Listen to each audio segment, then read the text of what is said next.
할렐루야. 다 같이 기도하시겠습니다. 할렐루야. 좋으신 하나님 고맙고 감사합니다. 오늘도 하나님께 순종하는 마음으로 이렇게 섰습니다. 하나님 함께하여 주시고 이 귀한 말씀을 전가할 수 있는 시간과 힘과 능력을 주신 아버지 하나님께 감사와 영광을 돌리옵나이다. 주님 너무너무 고맙고 감사합니다. 이 말씀을 듣는 모든 온 인류가 온 세상 사람들이 구원받고 천국 백성이 되게 하시고 하나님께 영광 돌리며 살게 하옵소서. 성령 충만하여 정말로 하나님의 기뻐하는 일만 하는 하나님과 함께하고 동행하는 그런 삶을 사는 주님의 백성들이 다 되게 하여 주시옵소서. 감사하고 예수님의 이름으로 기도드렸습니다.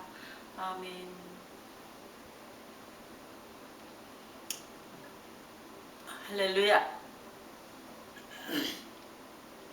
오늘 은혜 받으실 하나님의 말씀의 제목은 하나님과 함께 행하는 것, Walking with God. 성경 미가서 6장 6절에서 8절 말씀입니다. 제가 봉독해 드리겠습니다. 내가 무엇을 가지고 야훼 앞에 나아가며 높으신 하나님께 경배할까? 내가 번제물로 1년 된 송아지를 가지고 그 앞에 나아갈까? 야훼께서 천천의 순양이나 만만의 강물 같은 기름을 기뻐하실까? 내 허물을 위하여 내 맏아들을 내 영혼의 죄로 말미암아 내 몸의 열매를 드릴까? 사람아, 주께서 선한 것이 무엇임을 내게 보이셨나니 야훼께서 내게 구하시는 것은 오직 정의를 행하며 인자를 사랑하며 겸손하게 네 하나님과 함께 행하는 것이 아니냐. 아멘. 할렐루야. 예수님께서 탄생하셨을 때에 동방에서 박사들이 그 당시에 가장 귀한 황금과 유향과 몰약을 예물로 갖고 주님 앞에 나와 아기 예수님께 드리고 경배했어요. 마태복음 2장 11절입니다. 집에 들어가 아기와 그의 어머니 마리아가 함께 있는 것을 보고 엎드려 아기께 경배하고 보배함을 열어 황금과 유향과 몰약을 예물로 드리니라. 아멘. 할렐루야. 첫째로, 무엇을 가지고 하나님께 나아갈 것인가? 우리는 이번 성탄에 무엇을 가지고 주님 앞에 나아가서 드릴 것인가? 오늘 미가서의 말씀을 묵상하면서 주님을 맞이하는 우리의 자세에 대해서 점검해 보기를 원합니다. 미가 선지자는 예수님 오시기 전 약 700년 전에 활동하던 선지자이고 이사야 선지자와 활동한 시기가 같습니다. 특별히 미가 선지자는 남왕국 유다의 사회적 불의, 죄악상을 낱낱이 지적하면서 돌이키지 않으면 하나님께서 심판하실 것이다. 그렇게 저들에게 경고합니다. 미가 선지자가 저들에게 질문합니다. 무엇을 가지고 하나님께 나갈 것인가? 무엇을 가지고 하나님께 나갈 것인가? 당시 이스라엘 백성들이 죄를 밥 먹듯이 지으면서 제사함을 받기 위해서 제물을 갖고 나가면 자기의 죄가 다 사함받을 것이라고 생각을 했습니다. 미가서 6장 6절입니다. 내가 무엇을 가지고 야훼 앞에 나아가며 높으신 하나님께 경배할까? 내가 번제물로 1년 된 송아지를 가지고 그 앞에 나아갈까? 그런데 하나님께서 원하시는 것은 그렇게 눈에 보이는 제물이 아닙니다. 하나님께서 원하시는 것은 그 마음속에서 우러난 진정한 깨어진 마음, 회개하는 마음인 것입니다. 예수님 오실 길을 예비한 침례 요한의 메시지가 회개였습니다. 마태복음 3장 2절에 회개하라 천국이 가까웠느니라 하였으니 그의 메시지는 분명했습니다. 회개하라, 회개하라, 회개하라. 그의 메시지를 듣고 수많은 사람들이 온 유대와 사마리아에서 몰려와서 저들의 죄를 회개하고 침례를 받았습니다. 마태복음 3장 5절로 6절입니다. 이때 예루살렘의 온 유대와 요단 사방에서 다 그에게 나와 자기들의 죄를 자복하고 요단강에서 그에게 침례를 받더니 우리가 주님을 맞이하려면 먼저 이렇게 철저하게 우리의 죄를 회개해야 됩니다. 코로나 바이러스의 재앙을 지나가면서 우리 자신을 다시 한번 살펴봐야 합니다.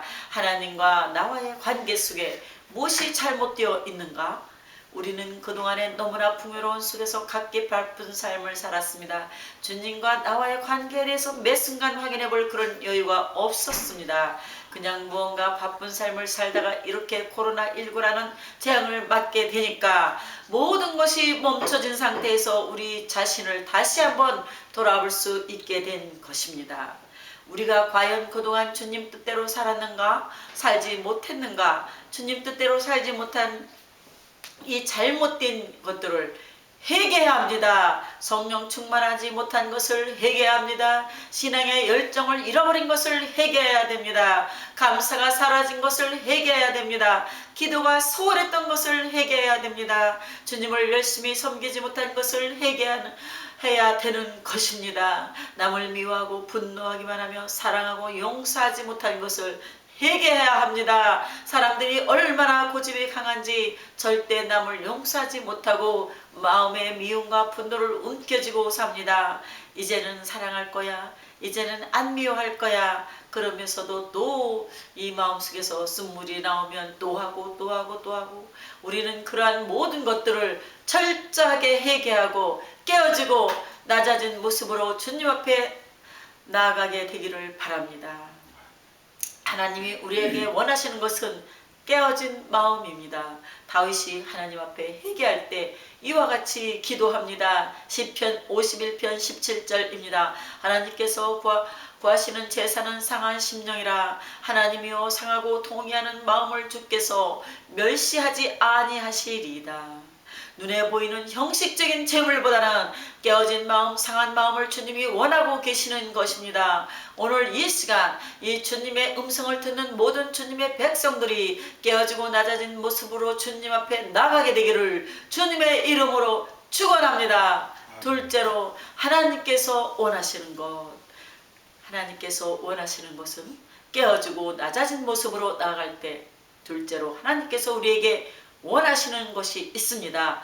먼저 우리가 회개하고 깨어진 다음 주님이 원하는 뜻을 따라 살아야 됩니다. 미가서는 주님이 원하는 것을 세 가지로 정의해서 말합니다. 첫째로 정의를 행하고, 둘째로 인자를 사랑하고, 셋째로 겸손히 하나님과 동행하라. 첫 번째로 오직 정의를 행하라. 첫 번째 정의를 행하라는 것입니다. 오직 정의를 행하라. 미가서 6장 8절입니다. 사람이 주께서 선한 것이 무엇임을 네게 보이셨나니 야훼께서 네게 구하시는 것은 오직 정의를 행하며, 사람들은 자기가 생각하고 자기가 보기에 좋은 대로 판단하고 결정하고 모든 일을 행합니다. 늘 마이웨이를 갑니다. 누가 뭐라 그래도 자기의 주관, 자기의 고집을 꺾지 않습니다. 내가 원래 하는 대로 그냥 하는 것입니다. 그런데 우리 예수 믿는 사람들은 이렇게 살면 안 됩니다. 예수 믿기 전에는 그렇게 내 고집대로 사는지 몰라도 예수 믿고 난 다음 내 뜻이 아니라 주님 뜻이 어디 있는가를 살펴보고 주님 보시기에 주님이 기뻐하시는 모습, 주님이 아름다워하시고 주님이 보시기에 선하다고 하는 그 모습으로 살아가는 우리 모두가 되어야 합니다. 그것이 바로 주님 앞에 의롭게 사는 것입니다. 바르게 사는 것입니다. 정의라고 할 때 이 정의라고 하는 의미는 뭐냐?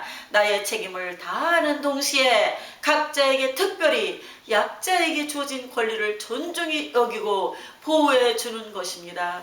그래서 정의가 살아있는 나라에서는 약자들이 우선적으로 보호를 받게 됩니다. 어린 아이들, 몸에 장애를 가진 사람들, 그런 사람들에 대한 혜택이 잘 되어 있는 나라가 정의가 바로 서 있는 나라입니다. 성경에서는 사회적 약자인 고아와 과부, 이방인들을 돌보라고 여러 곳에서 말씀합니다. 신명기 14장 29절입니다. 너희 중에 분깃이나 기업이 없는 레위인과 네 성중에 거류하는 객과 및 고아와 과부들이 와서 먹고 배부르게 하라. 그리하면 네 하나님 야훼께서 내 손으로 하는 범사에 네게 복을 주시리라. 아멘. 할렐루야. 신명기 24장 17절입니다. 너는 객이나 고아의 송사를 억울하게 하지 말며 과부의 옷을 전당 잡지 말라. 우리가 사회적 약자를 돌봐야 되는 것입니다. 성경이 말하는 고아와 과부와 이방인뿐 아니라 오늘날 힘들고 어려운 삶을 살아가는 우리 주위에 있는 많은 고난에 처한 분들을 예수의 사랑으로 돌봐야 합니다. 추운 겨울을 보내야 되는 독거인들, 소년, 소녀 가장들, 외국인 노동자들, 몸에 장애를 가진 분들, 탈북 세터민들, 노숙자, 미혼모 등 우리 주변에 고개만 돌리면 우리가 사랑으로 보살펴줄 분이 너무나 얼마나 많은지 모릅니다. 그래서 이번에 여의도 순복음교회에서 100억을 이러한 분들한테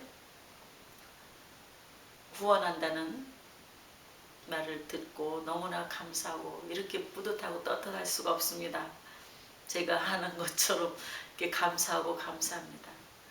하나님께 영광을 돌립니다. 그렇게 할 수 있는 힘을 주신 우리 여의도 순복음교회 너무나도 감사하고 하나님이 함께 하심을 믿습니다. 그동안 한국의 교회들이, 특별히 보수적인 교회들이, 대부분의 한국 교회가 한 70, 80% 정도가 보수적인데 믿음으로 구원받는다는 이 개인 구원에만 너무나 초점을 맞추는 바람에 이 사회 구원을 등한히 했습니다. 물론 예수님 믿고 천국 가는 것은 복음의 핵심입니다. 그런데 그것만 강조했어요. 이 세상 살아가는 동안에 예수 믿고 구원받는 것 중요하지만 동시에 사회 정의를 실천하는 것, 가난하고 소외되고 어려운 사람을 돌보는 것, 이것을 같이 힘써야 했는데 그동안 소홀히 한 점이 많습니다. 감사하기는 이번에 코로나19라고 하는 이러한 재앙을 맞이해서 하나님의 교회를 강제로 흩으셨기 때문에 흩어진 교회가 이제는 고개를 돌려서 우리 주변의 어려운 사람들을 사랑으로 섬겨야 될 것입니다. 그동안 모이는 교회에 우리가 중점을 두었다고 하면 이제는 스데반 집사 순교 이후로 교회가 강제로 흩어졌던 것처럼 코로나19 바이러스 재앙이 우리를 강제로 흩었기 때문에 어려운 사람들을 사랑으로 돌보는 그러한 은혜가 있어야 될 것입니다. 하나님 앞에서는 있는 자나 없는 자나, 배운 자나 못 배운 자나, 권력을 쥔 자나 아무 권력이 없는 자나 모두가 평등하게 사랑받고 대우를 받는 그러한 사이가 바로 정의로운 사이고 하나님이 기뻐하시는 사이인 것입니다. 그러한 사이가 되어야 합니다. 교회에서도 직분자나 먼저 믿은 사람들이 나중 믿은 사람들, 처음 예수 믿고 교회에 나온 사람들을 잘 사랑으로 섬겨야 됩니다.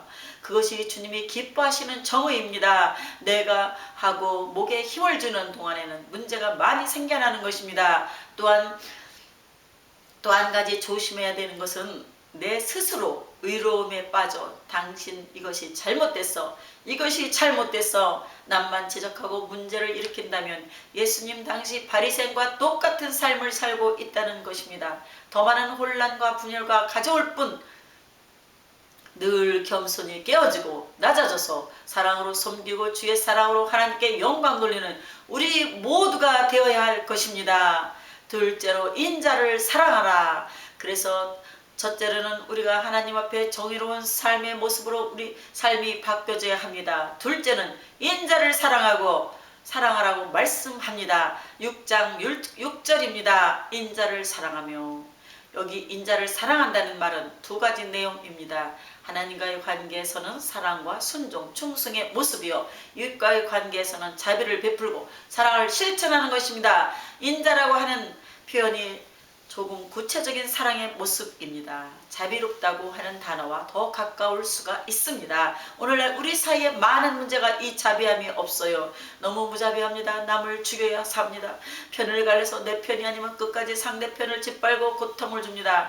이것은 진정한 인자가 아닙니다. 하나님과의 관계 속에서 먼저 하나님 앞에서의 사랑과 순종, 충성의 모습을 보여드려야 하는데 예배에 잘 나오고 11조를 드린다고 해서 그것이 하나님 앞에서 인자의 모습을 보여주고 있는 것이 아닙니다. 우리가 세상을 사는 동안 이 세상에서 빛과 소금의 역할을 감당하는 우리 모두가 되기를 원하시는 것입니다. 주님 앞에 나올 때 그냥 나오는 것이 아니라 일주일 동안 사랑의 열매를 갖고 나와야 됩니다. 주님, 내가 일주일 동안 이렇게 사랑을 실천하다가 주님 앞에 나왔습니다 하는 그런 모습으로 나와야 하는 것입니다. 코로나19가 장기화되면서 우리 주변에 얼마나 많은 사람들이 힘들고 어려운 시간을 보내고 있는지 그들을 향하여 우리가 사랑을 베풀고 그들에게 인자와 긍휼의 모습을 실천할 때 그것이 하나님이 기뻐하시는 사랑의 열매가 되고 인자의 열매가 되는 것입니다. 그래서 우리는 우리 삶 가운데 이러한 사랑의 열매가 주렁주렁 맺혀야 됩니다. 인자를 사랑하라고 하는 것은 하나님과의 관계 속에서 이웃과의 사랑의 관계를 열매 맺는 것을 의미하고 누가복음 10장 27절은 주님이 이렇게 사랑의 정의를 말씀하고 있습니다. 내 마음을 다하며 목숨을 다하며 힘을 다하며 뜻을 다하여 주 너의 하나님을 사랑하고 또한 내 이웃을 내 자신같이 사랑하라. 온 세상이 사랑이 없어 병들어가고 있는 것입니다. 사랑만이 이 세상을 치료하고 변화시키는 것입니다. 히브리서 13장 16절은 말씀합니다. 오직 선을 행함과 서로 나누어 주기를 잊지 말라. 하나님은 이 같은 제사를 기뻐하시느니라. 소외되고 어려움에 처한 이웃에게 제대한의 사랑을 베풀고 그들을 내가 가진 것으로 돌보고 주의 사랑으로 품어줄 때 주님의 은혜와 축복이 우리에게 그들에게 임하게 될 것입니다. 아멘 할렐루야. 셋째로 겸손히 하나님과 함께 행하라. 우리가 정의롭게 살고 주님 앞에서 주의 사랑을 실천하는 그 모습이 겸손을 통해서 열매 맺는 것입니다. 6장 8절입니다. 겸손하게 네 하나님과 함께 행하는 것이 아니냐. 겸손하게 하나님과 함께 행하는 것은 정의를 행하는 것과 또 인자를 사랑하는 것을 실천하게 하는 힘인 것입니다. 우리가 아무리 바르게 산다 해도 내가 교만하면 그 바르게 사는 것이 아무런 효과를 맺지 못합니다. 나타내지 못합니다. 내가 사랑을 실천한다고 하면서도 내가 하면 그 교만 때문에 그 사랑이 묻혀버리고 말게 되는 것입니다. 겸손히 하나님과 함께 살라고 하는 그 말씀은 하나님 앞에서 나는 아무것도 아닌 것을 고백하고 주님이 나를 도와주셔서 주님의 은혜로 살았다는 것을 고백하는 것입니다. 삶 전체가 하나님 앞에 인정받는 삶이 되라고 하는 것을 말씀하고 있습니다. 하나님과 동행하는 삶이 될 때 하나님께서 우리에게 복을 내려 주십니다. 겸손이 뭐냐? 모든 것이 주님의 은혜입니다 라고 고백하는 그것이 겸손입니다. 아멘 할렐루야. 사도 바울이 고린도전서 15장 10절에 고백합니다. 그러나 내가 나된 것은 하나님의 은혜로 된 것이니 내게 주신 그 은혜가 헛되지 아니하여 내가 모든 사도보다 더 많이 수고하고 하였으나 내가 한 것이 아니요 오직 나와 함께 하신 하나님의 은혜로라. 그는 고백합니다. 나의 나된 것은 하나님의 은혜로 된 것입니다. 하나님의 은혜로 된 것입니다. 오늘 우리가 여기까지 와 주님 앞에 이렇게 예배드릴 수 있게 된 이 모든 것이 다 주님의 은혜로 된 것입니다. 우리가 어디서 예배를 드리고 있든지 간에 오늘 주님 앞에 예배를 드릴 수 있는 이 놀라운 은혜와 특권을 주신 이 모든 것이 다 은혜로 된 것입니다. 북한에 2,500만 우리 동포들은 예배를 드리고 싶어도 못 드립니다. 온라인 비대면 그 어떤 예배도 그들에게 존재하지 않기 때문에 몰래 숨어서 밤에 불 끄고 이불 속에서 드리는 예배에는 예배를 드릴 수 없습니다. 그러나 우리가 이렇게 온라인으로도 완전히 오픈되어서 세계 어디서나 예배를 드릴 수 있게 해주신 은혜에 우리는 감사해야 됩니다. 나의 나된 것은 주님의 은혜라. 주님의 은혜라.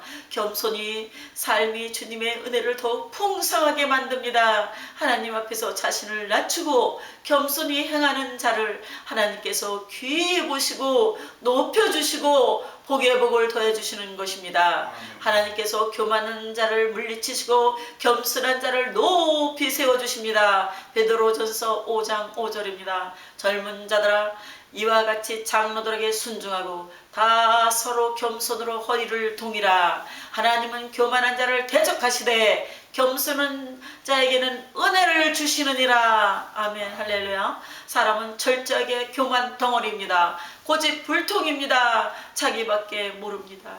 이 같은 자기중심의 삶, 교만과 싸워 승리하는 여러분 모두가 되기를 바랍니다. 시편 147편 6절입니다. 여호와께서 겸손한 자들은 붙드시고 악인은 땅에 엎드려 뜨리시는도다. 잠언서 18장 12절입니다. 사람의 마음의 교만은 멸망의 선봉이요 겸손은 존귀의 길잡이니라. 그러므로 우리의 남은 생, 우리의 최대의 관심사는 어떻게 겸손히 하나님과 동행하느냐, 이것에 맞춰져 있어야 하는 것입니다.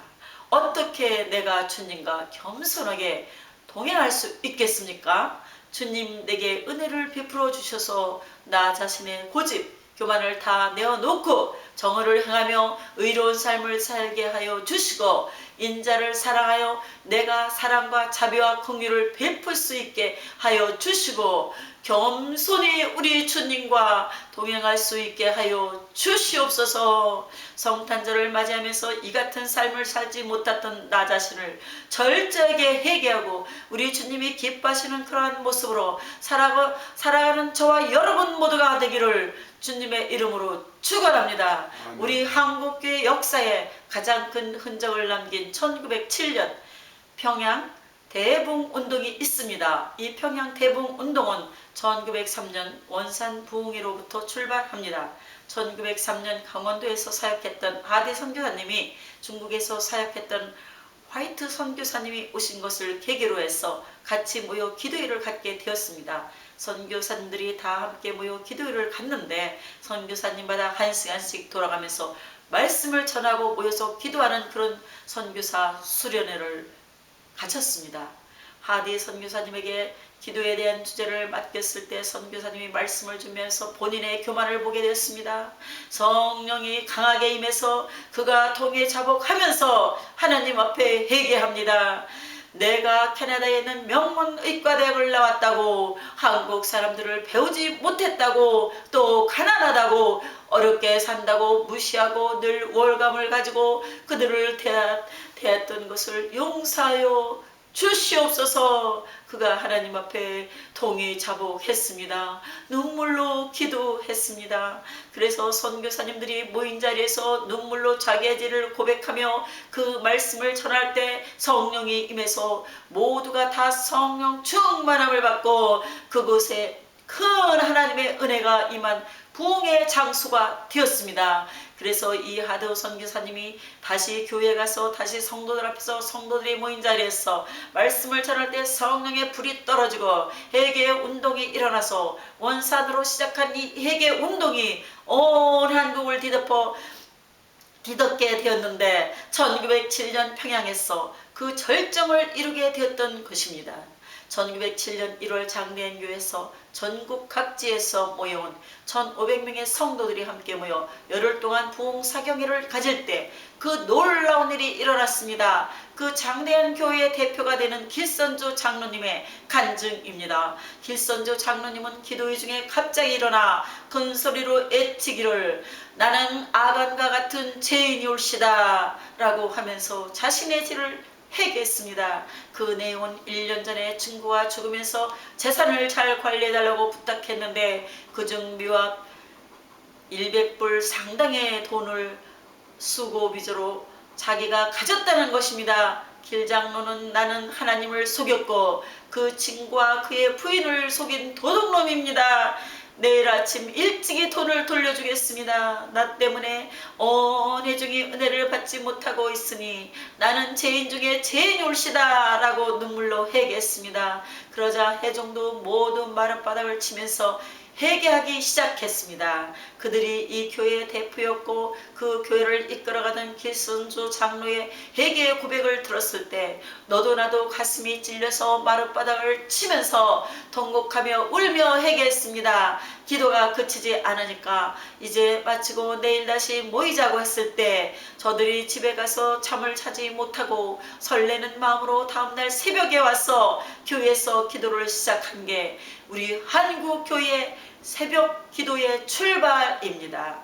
이 놀라운 부흥의 역사가 온 평양을 뒤덮어서 큰 부흥의 역사를 나타냈고, 이 놀라운 부흥의 역사로 일제 36년간을 믿음으로 잘 이겨낼 수가 있게 되었습니다. 한국 역사에 길이 남는 부흥을 가져온 대부흥운동은 한 선교사의 회개로부터 시작되었습니다.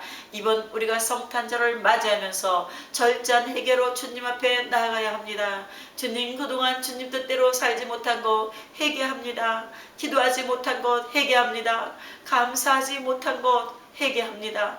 남을 용서하지 못한 것 회개합니다. 주님, 내가 내 삶에서 주님의 모습을 나타내지 못한 것 회개하오니 용서하여 주시고, 주님, 이제 남은 여생 하나님의 영광을 위하여 살게 하여 주시옵소서. 절제한 회개로 주님 앞에 나아가는 여러분 모두가 되기를 주님의 이름으로 축원합니다. 우리가 회개의 고백으로 우리 함께 찬양을 부르는데, 여러분이 주님 뜻대로 하지 못한 모든 것, 정의롭게 살지 못하고 인자를 실천하지 못하고 겸손히 주님과 함께 동행하지 못한 것을 회개하며 우리가 믿음으로 이 찬송을 고백합니다. 찬송가 통합찬송가 337장입니다. 다같이 부르시겠습니다. 인내하신 구세주요, 인내하신 구세주여, 내가 배우니 죄인오라 하실 때에 날 부르소서. 주여